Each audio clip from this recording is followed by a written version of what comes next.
یه آموزش خوشمزه آوردم براتون. کته برنج داریم با ته‌دیگ آردی. کته برنج هندیه با عطر و طعم فوق‌العاده، کلی فوت و فن داره. به درخواست یکی از شما عزیزان. سلام دوستان گلم، حالتون خوبه؟ خیلی خوش اومدین به کانال خودتون. باور کنید که من غذا رو با دست نمیخورم، قاشق هست، ولی چون وظیفه میدونم وقتی یک دستورالعملی رو توی کانال پست میکنم فیلمشو از نزدیک براتون بگیرم تا کیفیت غذا دستتون بیاد، کیفیت اون دستورالعمله، تا با خیال راحت برین تهیهش کنید.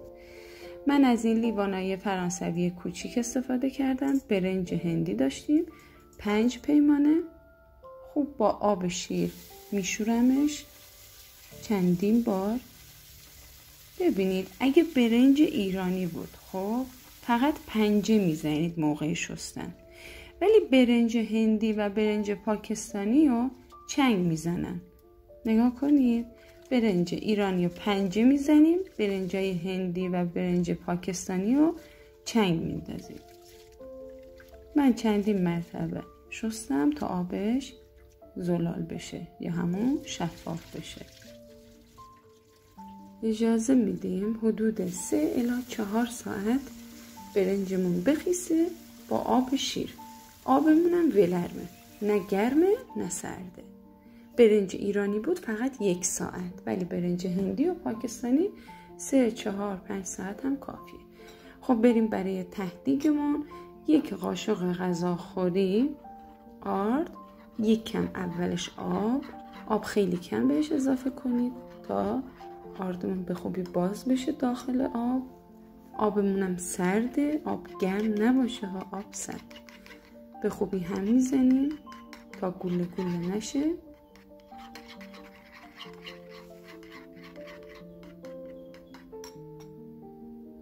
یک کم دیگه آب اضافه میکنم.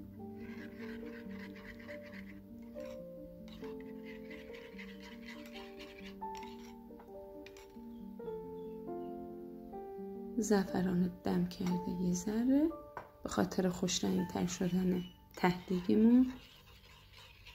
خوب هم میزنیم. یه مایه نسبتا رقیق، یه کمی هم نمک به خاطر مزهش. خب میذارم کنار به این حالت. ببین بعد از 3 4 ساعت این هم از برنجم. نگاه کنید برنجم خیسیده. این آب برنج رو دور میریزیم ما. بعد داخل یه قابلمه همین برنج رو میریزم داخل قابلمه.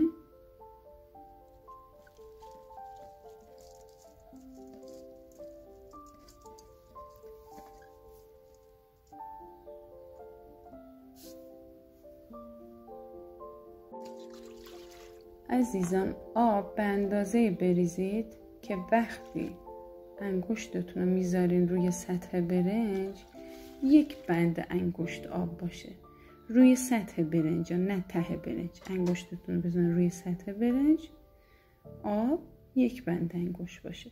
زیاد باشه شفته میشه، کم باشه خام میشه.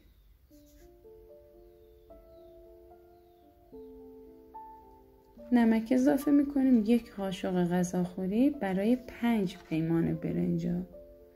باز دست خودتونه، کم و زیاده نمک چون ذائقه‌ایه. میذارم روی حرارت تا بجوشه. عزیزان این کفایی که ایجاد شده روی سطح برنج اصلا دور نمیریزینا. نگاه کنید کفاش هم تمیزه.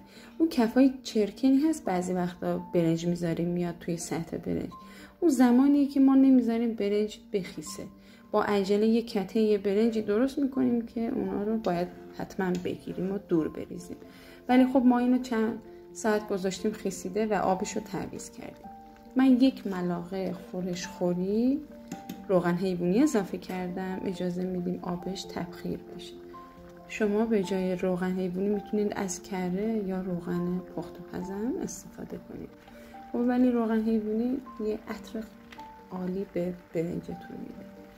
میام این سمت توی قابلمه دیگه یکم من روغن اضافه میکنم کفش، اجازه میدم داغ بشه. بعد مایه ته‌دیگم اضافه میکنم.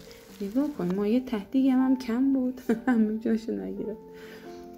خب برنجم نگاه کن آبش کشید یه ذره، حدود فکر کنم نصف اون استکان آب مون داخلش. زیر اون یکی قابلمه رو زود خاموش میکنیم، قابلمه رو میاریم کنار این یکی قابلمه. بعد آروم آروم با کفگیر برنج رو میریزیم روی ته‌دیگمون داخل قابلمه‌مون. با ته کفگیر چند تا سوراخ ایجاد میکنم که به راحتی و زود دم بکشه. تو این مرحله نه روغن اضافه میکنیم نه آب، چون روغن دیگه داشت. در قابلمه رو میذاریم 4 دقیقه اول و حرارت رو زیاد میکنیم. بعد از 4 دقیقه حرارت خیلی ملایم باشه به مدت 20 الی 25 دقیقه تا دم بکشه. خب دیگه اینم از آموزش امروزمون. سپاسگزارم از اینکه تا انتهای آموزش با من همراه بودین عزیزان. من این کته رو به همراه آلو خورشتی، آلوهایی که هفته گذشته خوش کردم پست کردم با اون درست کردم. یه آلو خورشتی محلی مال شهر خودمون، شهر خوی، که با خلال درست میشه، فوق العاده خوشمزه است. حتما آموزشونم میذارم توی کامنت. خوشحال میشم اگه ویدیو رو دوست داشتین لایک کنید. نظری، انتقادی، پیشنهادی هم داشتین توی بخش نظرات برام بنویسید. شما رو تا آموزش‌های بعدی به خدای بزرگ میسپارم. خدا نگهدارتون.